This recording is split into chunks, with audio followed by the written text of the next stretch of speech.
Hi guys. So once again, we're going to continue with human development.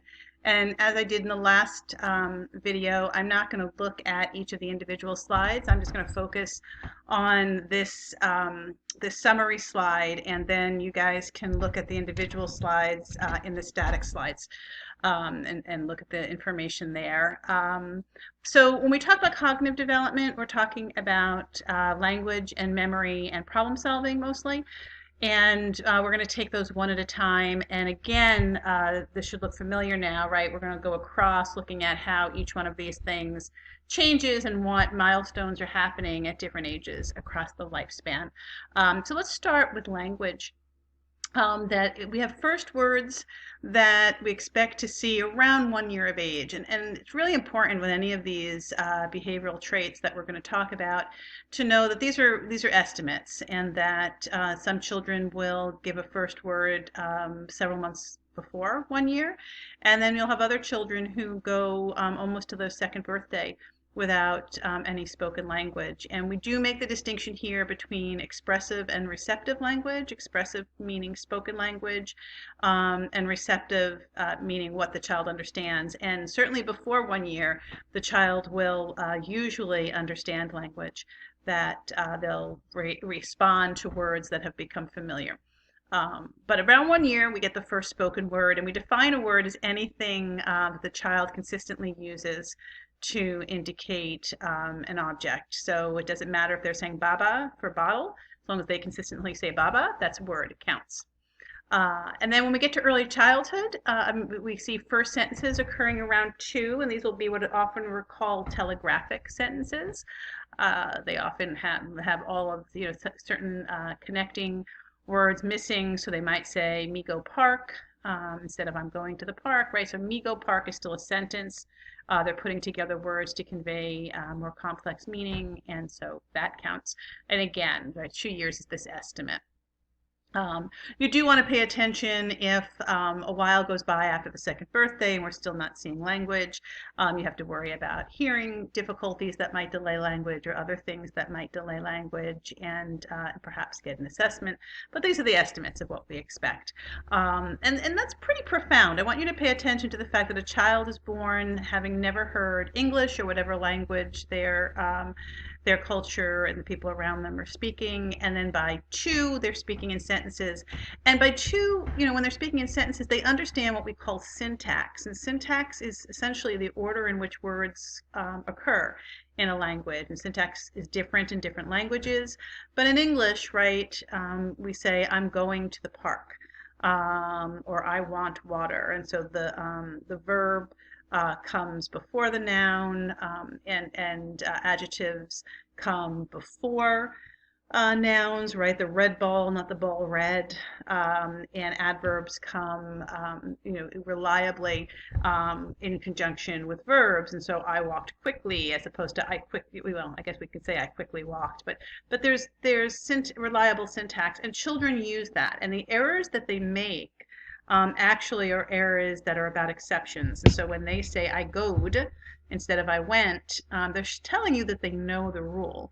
And in violating the rule, violating the exception, they're telling you they haven't figured out all the exceptions yet, but they know the rule. And knowing the rule by age 2 is actually really impressive.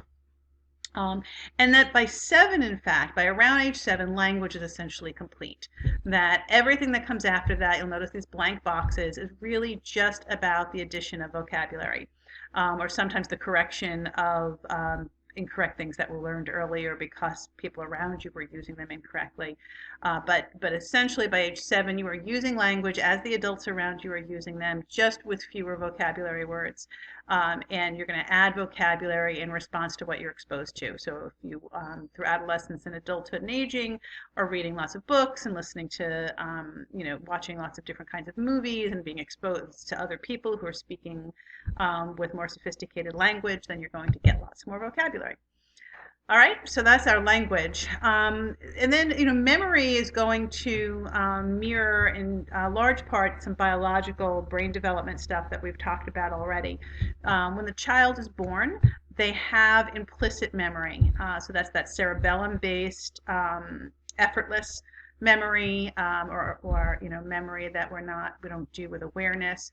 And so we can see within hours of birth, children will mimic things. So if we stick our tongue at a newborn will a good number of times out of, if you do it 100 times, won't be every time, but they'll often stick their tongue out back at you, showing that they remember that you just had your tongue sticking out. But they also learn their names, they learn how to walk, they learn how to do lots of things. All of that is implicit memory. What they don't have, and what you should be able to predict that they don't have, is much explicit memory, and that is because the hippocampus is immature, right? So that goes back to that memory chapter. And we don't see the hippocampus mature until around age 3 or so. And once that happens, we see children with more reliable explicit memory. And even then, it's not going to be as, they're not going to be as good at explicit memory as they will be later. And so often they will be good at recognition, but much less good at recall because of the hippocampus still kind of completing its maturation.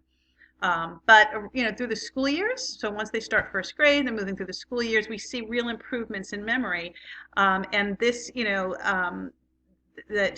this has to do mostly with practice and improved memory strategies. And so, your first and second and third grade teachers actually tried very hard to teach you good memory practices. And so you got spelling lists, right, on Monday, and on Monday you had to write each word 3 times. And then on Tuesday you needed to write each word in a sentence. And then on Wednesday you needed to write out the definitions for each of those spelling words. Now on Thursday night you were meant to engage in some repetition and rehearsal so that on Friday you could take a spelling test, right? And so your teachers were teaching you, use rehearsal, use deliberate memory, try to create deeper understandings. And as you learn those things, your explicit memory got better, as they do for all children across the school years. And then when we get to adolescence, that maturation of the frontal lobe that we've talked about so many times allows for planning and allows for anticipation and allows for more sophisticated use of memory in ways that are really important and that expand our use of explicit memory. And then we stay steady state through most of adulthood. But as we get into our mid-50s, so bad news for me, right? As we get into our mid-50s, we do have some decrease in short-term memory capacity. So you remember our 7 plus or minus 2 rule. If I had ability for 9 bits, if I was on the high end of that, it may be that by the time I get to my late 50s, maybe I'm only reliably able to hold 8 bits in short-term memory. So we get that little bit of change there. But for most people, that's not a functional difference. It's just a little bit of a difference if we measure it in research studies. We do see decreases in short-term and long-term memory in our aging years, so as we become elderly. But again, similar to what we talked about in terms of brain elasticity and directly related to brain elasticity in the physical development lecture, that lifestyle can preserve lifestyle choices will make a difference in how much loss or preservation you have as you age. And what's really interesting about aging and memory is we tend to think about this just as loss, but in fact, as we age, we actually get better at explicit memory storage and retrieval for areas that we already have expertise in. So those things that we have done a lot of, so for me, as I age, I actually, in my 60s and 70s, will be better at adding new psychology information to my memory stores than a 20-year-old who's studying psychology for the first time. I garden and know a lot about gardening. I will be better at adding new gardening information in my 60s and 70s than somebody who in their 30s who is brand new to gardening and trying to learn that information, even new information for the very first time. And that has to do with how many connections can I make to existing memories, how deeply can I understand things. And so there is good news as well as maybe some not so good news as we age. We're going to end this video here. I'm going to talk about Piaget in a separate video, and we'll go from there.